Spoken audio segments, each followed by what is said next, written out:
Vs fan channel. இப்போ நான் சொல்ல போகிறது வந்து நீங்கள் வந்து எப்படி எடுத்துக்குவீங்கன்னு எனக்கு தெரியல.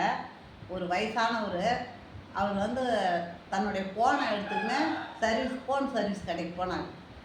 கொண்டு போய், தம்பி இந்த ஃபோனு நான் வந்து ஒன்றும் வேலை செய்யலை, இது என்னப்பா ரிப்பேர் பாருப்பான்னு காமிச்சார் அவர். அந்த சர்வீஸ் கடையில் அந்த தம்பி என்ன பண்ணுச்சு, வாங்கி பார்த்துட்டு, ஐயா இது நல்லா தான் இருக்குது இந்த ஃபோனு, ஒன்றும் இதில் மிஸ்டேக் எதுவும் கிடையாது, நல்லா இருக்குது ஃபோனுன்னு அந்த தம்பி திருப்பி கொடுக்குது. திருப்பி கொடுக்கும்போது அந்த பெரியவர் வாங்கும்போது கண்ணீரோடு வாங்குறாரு அந்த ஃபோனை. ஐயா ஏன் நீங்கள் கண்ணீரோடு, நான் ஒன்றும் இல்லை நல்லா தானே இருக்குதுன்னு சொன்னேன், ஏன் கண்ணீரோடு நீங்கள் வாங்குறீங்கன்னு கேட்டார் அந்த தம்பி கேட்டார்.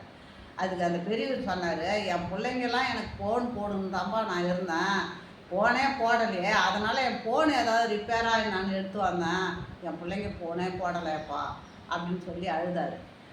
அதுக்கு அந்த தம்பி சொல்லுது, நீங்கள் வந்து பெத்த கடமையெல்லாம் முடிச்சிட்டீங்க, அந்த பிள்ளைங்க வந்து பெரிய ஆளை வெளியில் போய் வேலை செஞ்சாலும் பெரிய ஆளை ஆனாலும் சரி, உங்களுக்காக ஒரு நேரத்தை ஒதுக்கலை பார்த்தீங்களா, அதுதான் எனக்கே மனசு ரொம்ப வலிக்குது ஐயா அப்படின்னு சொல்லி அந்த தம்பியை அந்த பெரியவர்கிட்ட சொல்லி வார்த்தையை முடிச்சுங்க.